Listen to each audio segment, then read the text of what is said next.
$2.4 million જેવી અર્થવ્યવસ્થામાં સામેલ છે ને જો તેમણે પુરુષો જેવા અધિકારો નથી. સુધારાની વર્તમાન ગતિ દરેક જગ્યાએ કાયદાકીય લિંગ સમાનતા સુધી પહોંચવાનો ઓછામાં ઓછા 50 વર્ષમાં લાગશે અને લિંગ સમાનતા તરફથી પ્રગતિ 20 વર્ષમાં સૌથી ધીમી ગતિએ પહોંચી છે. મોટાભાગના સુધારાઓ માતા-પિતા પુરુષો માટે વેતન રજા વધારવા અને મહિલાઓને કામ પરના નિયંત્રણો હટાવવા અને સમાન વેતન ફરજિયાત કરવા પર કેન્દ્રિત છે. Woman business and the law 2023 વાર્ષિક અહેવાલોની શ્રેણીની અંદર 9મી આવૃત્તિ છે, જે 190 અર્થતંત્રોમાં મહિલાઓની આર્થિક તકોને અસર કરતા કાયદા અને તકોનું વિશ્લેષણ કરે છે. આ રિપોર્ટની અંદર કુલ 8 સૂચકાંકો જે ગતિશીલતા, કાર્યસ્થળ, પગાર, લગ્ન, પિતૃત્વ અને ઉદ્યોગ સાહસિકતા, સંપત્તિ અને પેશન. હવે વાત કરીએ international consortium of investigation journalist ICJI દ્વારા તાજેતરની તપાસની અંદર જાણવા મળ્યું છે કે દેશ ચીન પછી મ્યાનમારની અંદર કોન્ફ્લિક્ટ વુડ નો બીજો સૌથી મોટો આયાતકાર દેશ બની ગયો છે. તો મિત્રો જવાબ આવશે ભારત. વિશ્વની અંદર બેંકમાં women business and the law 2023 report સંદર્ભે નીચેના પૈકી કયા વિધાન સાચા છે? તો મિત્રો એનો સાચો જવાબ આપણે અહીંયા પસંદ કરવાનો રહેશે. તો સાચો જવાબ શું, હવે તેના વિશેની માહિતી મેળવીએ. તો સાચો જવાબ આવશે ડી. આ રિપોર્ટ અનુસાર માત્ર 14 દેશોને 100 નો સંપૂર્ણ સ્કોર મળ્યો છે ને તથા વર્ષ 2022 ની અંદર વૈશ્વિક સરેરાશ સ્કોર 100 માંથી 74.5 છે અને યોગ્ય વિકલ્પ પસંદ કરો. તો મિત્રો ડી આવશે 1, 2, 3, 4. ત્યારબાદ વાત કરીએ 6 માર્ચ 2023 અને મંડેના કરંટ અફેર વિશે. Irani cup 2022-23 state of India. તાજેતરની અંદર ઈરાની કપ 2022-23 નું આયોજન કરવામાં આવ્યું હતું અને ગ્વાલિયરના રૂપસી સ્ટેડિયમની અંદર ઈરાની કપ 2023 ની final state of the India અને મધ્યપ્રદેશ વચ્ચે રમાઈ હતી. તેમાં સ્ટેટ ઓફ ઇન્ડિયાએ મધ્યપ્રદેશને હરાવીને ઈરાની કપ જીતી લીધો હતો અને ઈરાની કપ BCCI દ્વારા આયોજિત પ્રથમ વર્ગની ક્રિકેટ ટુર્નામેન્ટ છે અને જે દર વર્ષે રણજી ટ્રોફી વિજેતા ટીમ અને ભારતની બાકીની ટીમ વચ્ચે રમાય છે અને સ્ટેટ ઓફ ઇન્ડિયા ટીમમાં વિવિધ રાજ્યોની રણજી ટીમોના ખેલાડીઓનો સમાવેશ થાય છે. નોંધનીય છે કે મધ્યપ્રદેશની ટીમે 2021-22 ની અંદર રણજી ટ્રોફી જીતી હતી. વાત કરીએ HTT-40 ટ્રેનર એરક્રાફ્ટ. તો કેન્દ્રીય કેબિનેટ તાજેતરની અંદર 6,828.36 કરોડના ખર્ચે 70 HTF-40 basic trainer aircraft BTA ની ખરીદીને મંજૂરી આપી છે અને આ એરક્રાફ્ટ 6 વર્ષના સમયગાળાની અંદર પૂરો પાડવામાં આવશે ને જેથી ભારતીય વાયુસેનામાં નવા સામેલ કરેલા પાયલોટ માટે મૂળભૂત ટ્રેનર એરક્રાફ્ટની અછતને પહોંચી વળવામાં મદદ કરશે. વાત કરીએ HTT-40. તો HTT-40 એ ભારતીય વાયુસેના માટે હિન્દુસ્તાન એરોનોટિક્સ લિમિટેડ દ્વારા વિકસિત મૂળભૂત ટ્રેનર એરક્રાફ્ટ છે. જે IAF અને HPT અને 30 દીપક ટ્રેનર એરક્રાફ્ટના મુખ્ય કાફલાને બદલશે અને તે તેમની શ્રેણીમાં સર્વશ્રેષ્ઠ ઇંધણ કાર્યક્ષમતા અને પાવર રેટિંગ આપે છે અને તે ટૂંકા અંતરથી ઉડી શકે છે અને ઝડપથી ઊંચાઈ સુધી પહોંચી શકે છે. તેની ઝડપ મહત્તમ 450 કિલોમીટર પ્રતિ કલાક છે અને મહત્તમ 100 કિલોમીટરની ઊંચાઈએ પહોંચી શકે છે. તે ફ્લેપ ડાઉન સાથે 135 કિમી કલાકની સ્પીડ ધરાવે છે અને HTT-40 નો ઉપયોગ basic flying training, aerobatics, instrument flying અને ફ્લોટ ફોર્મેશન ફ્લાઇટ માટે કરવામાં આવે છે અને aircraft latest avionics air condition cabin અને ઇન્જેક્શન સીટોથી સજ્જ છે. આગળ વાત કરીએ S-400 Triumph missile system. S-400 ટ્રાયમ્ફની 5મી રેજિમેન્ટની ડિલિવરી 2023ના અંત સુધીમાં અને 2024ની શરૂઆતમાં પૂર્ણ થવાની અપેક્ષા છે. ત્રીજી રેજિમેન્ટની ડિલિવરી તાજેતરની અંદર પૂર્ણ થઈ છે અને મિસાઇલ સંરક્ષણ પ્રણાલીઓ ભારત રશિયા $5.43 બિલિયન અમેરિકન ડોલરના ભાગરૂપે આપવામાં આવી છે. વાત કરીએ S-400 મિસાઇલ સિસ્ટમ અંગે કરાર. ઓક્ટોબર 2018ની અંદર ભારત અને રશિયા વચ્ચે S-400 મિસાઇલ સિસ્ટમ અંગે કરાર થયો હતો અને આ કરાર અંતર્ગત ભારત રશિયા પાસેથી $5.43 બિલિયન અમેરિકન ડોલર આશરે 40,000 કરોડના ખર્ચે 5 S-400 ટ્રિમ્ફ મિસાઇલ સ્ક્વોડ્રન ખરીદશે. તેમાંથી ત્રીજી રેજિમેન્ટ ડિલિવરી તાજેતરની અંદર પૂર્ણ થઈ છે અને 5મી રેજિમેન્ટ ડિલિવરી 2023ના અંત સુધીની અંદર અને 2024ની શરૂઆતમાં પૂર્ણ થવાની અપેક્ષા છે. ભારતની સુરક્ષા માટે આ મિસાઇલ ડિફેન્સ સિસ્ટમની અગત્યની છે. આ અગાઉ ચીને પણ રશિયા પાસેથી આ મિસાઇલ ડિફેન્સ સિસ્ટમ ખરીદી છે. આથી ચીન અને પાકિસ્તાન સાથેના સુરક્ષા પડકારોને પહોંચી વળવા માટે ભારતે આ મિસાઇલ સિસ્ટમ ખૂબ જ મહત્વની છે અને દુશ્મન દેશોના મિસાઇલના દુશ્મન દેશો સામે રક્ષણ મેળવવા માટે તથા દુશ્મન દેશ પર મિસાઇલથી સામનો કરવા માટે બંને હેતુ માટે એડવાન્સ મિસાઇલ સિસ્ટમ ખૂબ જ અગત્યની છે. હવે વાત કરીએ S-400 મિસાઇલની સિસ્ટમની વિશેષતાઓ. તો S-400 મિસાઇલ સિસ્ટમનું નામ S-400 ટેમ્પ છે અને નાટો દેશની અંદર S-21 ગ્રોવલર તરીકે ઓળખાય છે. અગાઉથી S-300 PMU-3 તરીકે ઓળખાતી હતી અને S-400 ટેમ્પ એ રશિયાની સૌથી આધુનિક એન્ટી એરક્રાફ્ટ વેપન સિસ્ટમ છે. જમીન પરથી હવામાં પ્રહાર કરતી આ મિસાઇલ સિસ્ટમ દુશ્મન દેશના ક્રૂઝ એરક્રાફ્ટ અને બેલિસ્ટિક મિસાઇલો તોડી પાડવા સક્ષમ છે. તેની પ્રહાર ક્ષમતા 400 કિલોમીટર સુધીની છે અને S-400 નું નિર્માણ 1999 ની અંદર રશિયાના હાલમાં જ ડિઝાઇન દ્વારા કરવામાં આવ્યું હતું અને આ સિસ્ટમની ડિઝાઇનર કંપનીનું નામ અલ્માઝ એન્ટી છે અને આ સિસ્ટમને 28 એપ્રિલ 2007 થી રશિયન સૈન્યની અંદર સામેલ કરવામાં આવી હતી. ભારત અને રશિયાના આંતરરાષ્ટ્રીય સંબંધો તથા આ ડીલની ભારત અમેરિકાના આંતરરાષ્ટ્રીય સંબંધો પર અસર. તો ભારતની આઝાદી બાદ કોલ્ડ વોરની સમયની ભારત અને રશિયા વચ્ચેની સંબંધો ખૂબ જ સારા રહ્યા છે અને પરંપરાગત રીતે મુખ્ય 5 બાબતો અને ભારત અને રશિયા વ્યૂહાત્મક ભાગીદાર છે અને 5 ઘટકોમાં પોલિટિક્સ, સંરક્ષણ, નાગરિક, અણુ ઉર્જા, અવકાશનો સમાવેશ થાય છે. અને થોડા સમય પહેલા ભારતના વડાપ્રધાન નરેન્દ્ર મોદીએ રશિયાને ભારતનો વિશેષાધિકાર ધરાવતો વ્યૂહાત્મક ભાગીદાર દેશ ગણાવ્યો હતો અને ભારત અને રશિયા વચ્ચેની મિત્રતા પ્રગાઢ અને સુદૃઢ છે. જ્યારે બીજી બાજુ અમેરિકા અને રશિયા એકબીજાના દુશ્મન દેશો છે અને રશિયાના અર્થતંત્રમાં સંરક્ષણ ઉદ્યોગનો હિસ્સો ખૂબ જ મોટો છે. સમગ્ર વિશ્વની અંદર શસ્ત્રોની નિકાસની અંદર રશિયા અમેરિકા બાદ બીજો ક્રમ છે અને આથી અમેરિકાએ રશિયાની શસ્ત્રોની નિકાસ ઘટાડવા માટે વિશ્વના ભારત સહિતના દેશોએ રશિયા પાસેથી શસ્ત્રો ન ખરીદવા માટે ચેતવણી આપી હતી. આમ છતાં ભારતે રશિયા પાસેથી S-400 મિસાઇલ સિસ્ટમ ખરીદવા માટે કરાર કર્યા છે.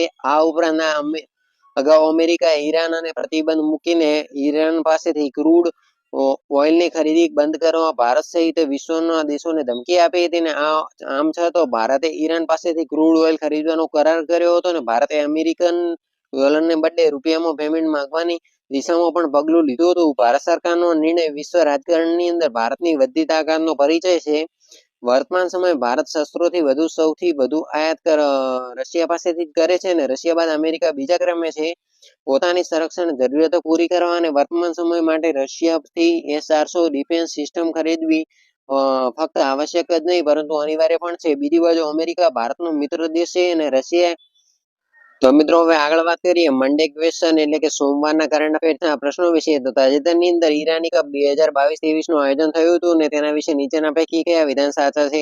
તો મિત્રો અહીંયા પહેલું વિધાન છે કે તે BCCI દ્વારા આયોજિત ભારતની પ્રથમ વર્ગની ટુર્નામેન્ટ છે. બીજું છે કે તે FIH દ્વારા આયોજિત હોકી ટુર્નામેન્ટ છે. ત્રીજું છે કે ઈરાની કપ 2022-23 ની અંદર સ્ટેટ ઓફ ઇન્ડિયાની મધ્યપ્રદેશને હરાવીને આ ટ્રોફી જીતી હતી અને આ ટ્રોફી નો વિકલ્પ પસંદ કરો તો સી સાચો જવાબ આવશે ફક્ત 1 અને 3. તાજેતરની અંદર ચર્ચામાં રહેલ HTT-40 શું છે? તો એ ટ્રેનોર એરક્રાફ્ટ. ઓક્ટોબર 2018 ની અંદર ભારત અને રશિયા વચ્ચે કઈ મિસાઇલ ડિફેન્સ સિસ્ટમ ખરીદવા માટે કરાર થયા હતા? એ S-400 ટેમ્પ. તાજેતરની અંદર ચર્ચામાં રહેલ S-400 શું છે? તો C anti aircraft weapon system. S-400 ની પ્રહાર ક્ષમતા કેટલી છે? તો બી સરફેસ ટુ એર. આગળ છે કે 7 માર્ચ 2023 નું ટ્યુઝડે નું કરંટ અફેર. દિવસની વાત કરીએ તો 7 માર્ચ જનઔષધિ દિવસ. ભારતની અંદર કેન્દ્ર સરકાર દ્વારા 7 માર્ચના રોજ સમગ્ર દેશની અંદર જનઔષધિ દિવસની ઉજવણી કરવામાં આવે છે અને ભારતમાં સસ્તી સારી ગુણવત્તાવાળી જેનરિક દવાનો ઉપયોગ અંગે લોકોની અંદર જાગૃતિ લાવવા માટે આ દિવસની ઉજવણી કરવામાં આવે છે. ભારતની અંદર સૌપ્રથમ વખત 7 માર્ચ 2019 ના રોજ જન ઔષધ દિવસની ઉજવણી કરવામાં આવી હતી અને ફાર્માસ્યુટિકલ વિભાગના નેજા હેઠળ pharmaceutical and medical devices bureau of India PMBI દ્વારા ચોથા જન ઔષધિ નું કેન્દ્રનું આયોજન કરવામાં આવ્યું હતું અને આ અંતર્ગત આઝાદી કા અમૃત મહોત્સવના ભાગરૂપે 75 સ્થળોએ અનેક કાર્યક્રમો તથા પ્રવૃત્તિઓનું આયોજન કરવામાં આવ્યું હતું અને 7મું આંતરરાષ્ટ્રીય ધર્મ સંમેલનની વાત કરીએ તો ભારતના રાષ્ટ્રપતિ દ્રૌપદી મુર્મુ દ્વારા 7મું આંતરરાષ્ટ્રીય ધર્મ સંમેલન ઇન્ટરનેશનલ ડ્રામા કોન્ફરન્સનું ઉદ્ઘાટન કરવામાં આવ્યું હતું અને આંતરરાષ્ટ્રીય કોન્ફરન્સનું આયોજન 3 થી 5 માર્ચ 2023 દરમિયાન ભોપાલના કુશાભાઉ ઠાકરે ઇન્ટરનેશનલ ઓડિટોરિયમ ખાતે કરવામાં આવ્યું હતું અને સાંચી યુનિવર્સિટી ઓફ બૌદ્ધ ઇન્સ્ટિક સ્ટડીઝ અને ઇન્ડિયા ફાઉન્ડેશન ઓફ 3 દિવસીય કોન્ફરન્સનું આયોજન કરવામાં આવ્યું હતું. એનું મુખ્ય ધ્યાન નવા યુગની અંદર માનવતાવાદ સિદ્ધાંતો એટલે કે નવા યુગ માટે પૂર્વીય માનવતાવાદની થીમ પર આધારિત છે. તે ધર્મ પર વિશ્વના મંતવ્યો માટે એક પ્લેટફોર્મ પૂરું પાડે છે અને આ કોન્ફરન્સની અંદર 15 દેશો Bhutan, Mongolia, Sri Lanka, Indonesia, Thailand, Vietnam, Nepal, દક્ષિણ Korea, Mauritius, Russia, Spain, France, UN અને યુકેના 350 થી વધુ વિદ્વાનોએ ભાગ લીધો હતો. ધર્મનો અર્થ શું થાય છે? ધર્મનો અર્થ ભગવાન બુદ્ધના ઉપદેશો. ધર્મ લોકો તેમના જીવનને સમજવામાં માર્ગદર્શન આપે છે. ધર્મ લોકોને જ્ઞાત તરફ દોરી જાય છે અને પૂર્વીય માનવતાવાદ શું છે? તો પૂર્વીય માનવતાવાદ એ મુખ્યત્વે કન્ફ્યુશિયસ બૌદ્ધવાદ પર ધ્યાન કેન્દ્રિત કરે છે અને તે માનવ જીવનને ઉચ્ચ મૂલ્ય આપે છે. પૂર્વીય માનવતાવાદ શિક્ષણને ખૂબ મહત્વ આપે છે. પૂર્વીય માનવતાવાદ એટલે કે કન્ફ્યુશિયસ અને ભગવાન બુદ્ધના અનુયાયી અનુસાર વ્યક્તિ શિક્ષણ દ્વારા મહાન બની શકે છે ને તે તાઓવાદ પર પણ આધારિત છે અને તાઓવાદ એ ચીની પરંપરાઓ અને ધર્મનો સમૂહ છે. તેઓ હેતુ સ્વ બ્રહ્માંડ અને સમાજની સુમેળ છે.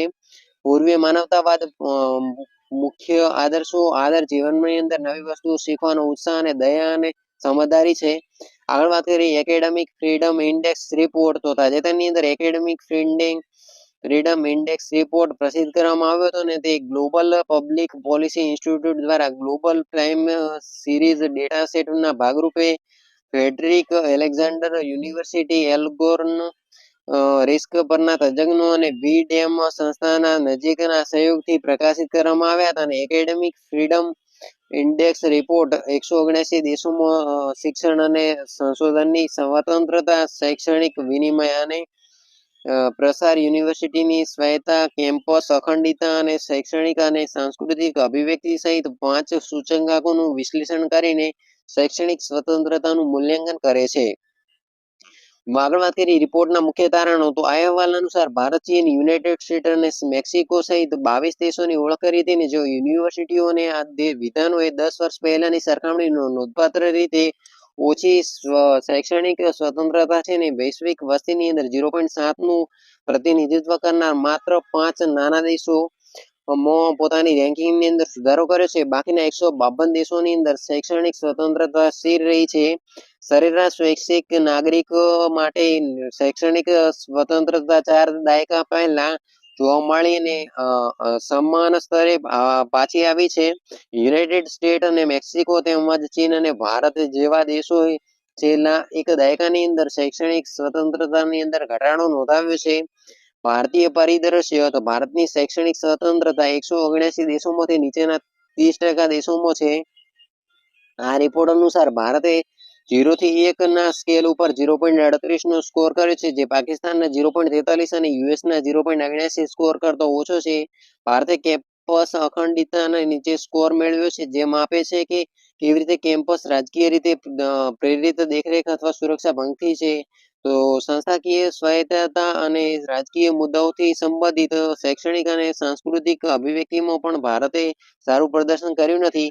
વાત કરીએ Indian states energy transition report. તો તાજેતરની અંદર institute of energy economic and financial analysis IEF અને EMBR દ્વારા Indian states energy transition report બહાર પાડવામાં આવ્યો છે. આ રિપોર્ટની અંદર 16 રાજ્યોનું વિશ્લેષણ કરવામાં આવ્યું છે. તે ભારતની વાર્ષિક વીજળીની જરૂરિયાતની અંદર 90% હિસ્સો ધરાવે છે અને કામગીરી માપવા માટે સ્ટેટ ઇલેક્ટ્રિસિટી ટ્રાન્ઝિશન એસઈટી નામની સ્કોરિંગ સિસ્ટમ તૈયાર કરી છે. વાત કરીએ આ રિપોર્ટ અનુસાર પરિણામને ટ્રેક કરે છે, જે નીચે મુજબ decarbonisation, power system performance, power ecosystem સજ્જતા, નીતિઓ અને રાજકીય પ્રતિબદ્ધતા. રિપોર્ટના મુખ્ય તારણો. આ રિપોર્ટ મુજબ કર્ણાટક અને ગુજરાત સ્વચ્છ વીજળીના ભારતના સંક્રમણમાં અગ્રેસર છે. કર્ણાટક એકમાત્ર રાજ્ય છે કે જેને સ્વચ્છ ઉર્જા સંક્રમણના 4 પરિણામની અંદર સારો દેખાવ કર્યો છે અને open access solar park development અને જનજાગૃતિ માટે સક્રિય નીતિઓ ધરાવે છે. ગુજરાત તેના વીજળી ક્ષેત્રને ડિકાર્બોનાઇઝેશન કરવાની અંદર કર્ણાટકની પાછળ છે. પંજાબ અને હરિયાણા જેવા અન્ય રાજ્યો પણ સત્તા પરિવર્તનની અંદર મોટા પગલા લઈ રહ્યા છે. આગળ વાત કરીએ 30+ વિષયો જીકેની જમાવટ, જનરલ નોલેજ, સફળતાની સંપૂર્ણ તૈયારી, 650ની વસ્તુ તમને 435ની અંદર મળી રહી છે અને તેની અંદર 33% ડિસ્કાઉન્ટ આપવામાં આવી રહ્યું છે. જીકેની જમાવટ, જનરલ નોલેજની એક જોરદાર બુક આઈસી દ્વારા બહાર પાડવામાં આવી છે. એની અંદર મિત્રો 30 વિષયનો સમાવેશ કરવામાં આવ્યો છે. આ પુસ્તક તમામ અગ્રણી બુક સ્ટોર અને આઈસી ઓનલાઈન પર ઉપલબ્ધ છે. જો તમારે ખરીદવું હોય તો તમે બુક સ્ટોર અથવા આઈસીની વેબસાઇટની મુલાકાત લઈ શકો છો. હવે વાત કરીએ ટ્યુઝડે ક્વેશ્ચન. તો ભારત સરકાર દ્વારા જન ઔષધીય દિવસ તરીકે કયા દિવસની ઉજવણી કરવામાં આવે છે? તો સી 7 માર્ચ. તાજેતરની અંદર 7મો આંતરરાષ્ટ્રીય ધમ્મ સંમેલન ઇન્ટરનેશનલ ડ્રામા ધમ્મા કોન્ફરન્સનું આયોજન કરવામાં આવ્યું હતું. તો પહેલું છે એ ભુજના બહુ ઠાકરે ઇન્ટરનેશનલ ઓડિટોરિયમ ભોપાલ. તાજેતરની અંદર એકેડેમિક ફ્રીડમ ઇન્ડેક્સ રિપોર્ટ બહાર પાડવામાં આવ્યો છે ને તેના વિશે નીચેના પૈકી કયા વિધાન સાચા છે? સી એ અને બી બંને સાચા છે. India states energy transition report અનુસાર કયા બે રાજ્યોએ સ્વચ્છ વીજળી સંક્રમણની સૌથી વધુ પ્રગતિ કરે છે? કર્ણાટક અને ગુજરાત. 8 માર્ચ 2023 અને બુધવાર. આજે દિવસ મહિમાની વાત કરીએ તો 8 માર્ચને મહિલા દિવસ તરીકે ઉજવાય તે તમને ખબર જ હશે ને. અહીંયા મહિલા દિવસનું પિક્ચર આપેલું છે. સમગ્ર વિશ્વની અંદર 8 માર્ચના રોજ આંતરરાષ્ટ્રીય મહિલા દિવસની ઉજવણી કરવામાં આવે છે અને મહિલા અધિકારોના આંદોલનની યાદ અપાવવા માટે આંતરરાષ્ટ્રીય મહિલા દિવસની ઉજવણીનો પ્રારંભ કરવામાં આવ્યો હતો અને આ ઉપરાંત આ દિવસની ઉજવણીનો અન્ય ઉદ્દેશ મિત્રો વિશ્વની અડધી જનસંખ્યા એટલે કે નારીના ઉત્કર્ષ માટે અને લોક જાગૃતિ લાવવાનો છે. 8 માર્ચના રોજ આંતરરાષ્ટ્રીય મહિલા દિવસની ઉજવણી કરવા માટે સૌ પ્રથમ સૂચન 1910ની અંદર ઇન્ટરનેશનલ સોશિયોલોજિસ્ટ વુમન કોન્ફરન્સ દ્વારા કરવામાં આવ્યું હતું અને રશિયાની અંદર 1917માં મહિલાઓને મતાધિકાર આપવામાં આવ્યો હતો અને ત્યારબાદ રશિયાની અંદર 8 માર્ચ રાષ્ટ્રીય રજા બની હતી અને સંયુક્ત રાષ્ટ્ર દ્વારા 1975ની અંદર 8 માર્ચના રોજ આંતરરાષ્ટ્રીય મહિલા દિવસ તરીકે સ્વીકાર કરવામાં આવ્યો હતો. એ અગાઉ વિવિધ સમાજવાદી આંદોલનો અને સમાજવાદી દેશો દ્વારા 8 માર્ચના રોજ મહિલા દિવસની ઉજવણી થઈ હતી. વર્ષ 2023ની આંતરરાષ્ટ્રીય મહિલા દિવસની થીમની વાત કરીએ તો યુનાઇટેડ નેશન દ્વારા જાહેર કરવામાં આવેલી વર્ષ 2023ની આંતરરાષ્ટ્રીય મહિલા દિવસની થીમ ડિજિટલ અને innovation and technology of gender equity છે. હર પેમેન્ટ ડિજિટલ મિશનની વાત કરીએ તો ભારતીય રિઝર્વ બેંકે દરેક ભારતીયને ડિજિટલ પેમેન્ટનો ઉપયોગ કરતા બનાવવાના પ્રયાસોના ભાગરૂપે હર પેમેન્ટ ડિજિટલ નામનું નવું મિશન લોન્ચ કર્યું હતું. આ પહેલ ડિજિટલ પેમેન્ટ અવેરનેસ વીક દરમિયાન શરૂ કરવામાં આવી હતી અને હર પેમેન્ટ ડિજિટલ મિશનની વાત કરીએ તો હર પેમેન્ટ ડિજિટલ મિશનનો ઉદ્દેશ ડિજિટલ પેમેન્ટની સરળતા અને સગવડને મજબૂત બનાવવાનો હતો અને આ નવા વપરાશકર્તાઓને પણ ઓનબોર્ડિંગ કરવાનો છે. આ ઉપરાંત સેન્ટ્રલ બેંકે 75 ગામોને દત્તક લેવા અને ડિજિટલ પેમેન્ટ સક્ષમ ગામોમાં પરિવર્તન કરવાની પહેલ શરૂ કરી છે. આ ગામો પેમેન્ટ સિસ્ટમનો ઓપરેટર દ્વારા દત્તક લેવાના છે. પેમેન્ટ સિસ્ટમ ઓપરેટર પીએસઓ એ પેમેન્ટ સિસ્ટમ સેટ કરવા અને ચલાવવા માટે આરબીઆઈ દ્વારા એકીકૃત એન્ટિટી છે. વાત કરીએ મહત્વની તો આરબીઆઈ દ્વારા હર પેમેન્ટ ડિજિટલ અભિયાનનો ઉદ્દેશ ડિજિટલ ચૂકવણીની સરળતા અને સુવિધાને પ્રોત્સાહન આપવાનો અને નવા ગ્રાહકોને ડિજિટલ ક્ષેત્રોમાં લાવવાની સુવિધા આપે છે. બેંકો અને નોન બેંક પેમેન્ટ સિસ્ટમ ઓપરેટરો દ્વારા ડિજિટલ બેંક પેમેન્ટ ચેનલો આ યોજના હેઠળ પ્રકાશિત કરવામાં આવી છે અને જેનાથી ડિજિટલ પેમેન્ટ અપનાવવાનું પ્રોત્સાહન મળશે. હર પેમેન્ટ ડિજિટલ મિશનની શું જરૂર છે? તો રિઝર્વ બેંક ઓફ ઇન્ડિયા દ્વારા હાથ ધરવામાં આવેલ સર્વે મુજબ 42% ભારતીયો જ ડિજિટલ પેમેન્ટનો ઉપયોગ કરે છે અને 35% લોકો ડિજિટલ પેમેન્ટથી વાકેફ જ નથી. જ્યારે 23% ભારતીય ડિજિટલનો ઉપયોગ કરતા નથી ને જો તે સખત ઝુંબેશ દ્વારા શીખવવામાં આવે તો નિરક્ષર અને અસલામતી અડચણો બળી જાય છે અને તેમ છતાં પણ 23% વસ્તીના સાક્ષરોને મિશન દ્વારા આવરી લેવામાં આવી શકે છે. આ ઉપરાંત તેમણે ડિજિટલ પેમેન્ટનો ઉપયોગ કરવાના ફાયદા સમજાવવા અને તેનાથી લાભ મેળવનાર લોકોને ઉદાહરણો બતાવીને અસુરક્ષાની સમસ્યાઓનો હલ કરી શકે છે. ભારતે vision 2025ને e payment four everywhere અને એવરી ટાઈમ તરીકેનું સેટ કર્યું છે અને આ ઉપરાંત 2025 સુધીની અંદર 100% ડિજિટલ ચૂકવણી હાંસલ કરવાની છે. આરબીઆઈનું મિશન ભારતને આ લક્ષ્ય હાંસલ કરવામાં મદદ કરશે. હવે વાત કરીએ મેગાટ્રોપિક્સ એક satellite MT1 Indian Space Research Organisation ઇસરોએ તાજેતરની અંદર ડીકમિશન કરાયેલા મેગાટ્રોપિક સેટેલાઇટનું નિયંત્રણ પુનઃપ્રવેશ પરીક્ષણ સફળતાપૂર્વક પૂર્ણ કર્યું છે. 5.S અને 14.S અક્ષાંશ અને 119 થી 100 રેખાંશ વચ્ચે પેસિફિક મહાસાગરની મધ્યની અંદર એક નિર્જન પ્રદેશને MT1 ના ઇચ્છિત પુનઃપ્રવેશ વિસ્તાર તરીકે પસંદ કરવામાં આવ્યો છે. નિયંત્રિત પુનઃપ્રવેશ શું છે? તો નિયંત્રિત પુનઃપ્રવેશ માટે લક્ષ્ય સુરક્ષિત ઝોનની અંદર અસરની ખાતરી કરવા માટે ખૂબ જ ઓછી ઊંચાઈ ઓર્બિટિંગ ની જરૂર હોય છે. સામાન્ય રીતે મોટા ઉપગ્રહો અથવા રોકેટ બોડી જે પુનઃ પ્રવેશ અને એરો થર્મલ ફ્રેગમેન્ટની બચી શકે છે તેવી શક્યતા છે. તેઓ જમીન અકસ્માતના જોખમને મર્યાદિત કરવા માટે નિયંત્રિત પુનઃપ્રવેશમાંથી પસાર થાય છે. જોકે આવા તમામ ઉપગ્રહો ખાસ કરીને તેમના જીવનના અંતે નિયંત્રિત પુનઃપ્રવેશ પ્રક્રિયામાંથી પસાર થવા માટે રચાયેલા છે. આ ઉપરાંત કાર્યકાળ પૂર્ણ થઈ ગયો હોવાથી પ્રશાંત મહાસાગરની અંદર પાડવામાં નિર્ણય કરવામાં આવ્યો છે. એરોથર્મલ એ એક એવી પ્રક્રિયા છે જેમાં પૃથ્વીના વાતાવરણની અંદર ખૂબ જ ઝડપે મુસાફરી કરતી વસ્તુ ભારે ગરમી અને દબાણનો અનુભવ કરે છે અને જેના કારણે તૂટી જાય છે અથવા ટુકડા થઈ જાય. વાત કરીએ M1 સેટેલાઇટ, તો મિત્રો આ સેટેલાઇટ છે એ ઉષ્ણકટિબંધીય હવામાન અને આબોહવાનો અભ્યાસ કરવા માટે ઓક્ટોબર 2011 ની અંદર તેને લોન્ચ કરવામાં આવ્યું હતું. ને મિત્રો આ મિશનનો મુખ્ય ઉદ્દેશ ઉષ્ણકટિબંધીય હવામાન અને આબોહવાને પ્રભાવિત કરનાર પ્રણાલીઓના જીવનચક્રને સમજવાનું છે અને ઉષ્ણકટિબંધીય પ્રદેશોની અંદર વાતાવરણની ઉર્જા અને ભેજના બજેટમાં તેમની ભૂમિકાને સમજાવવામાં મદદ કરવાનું છે.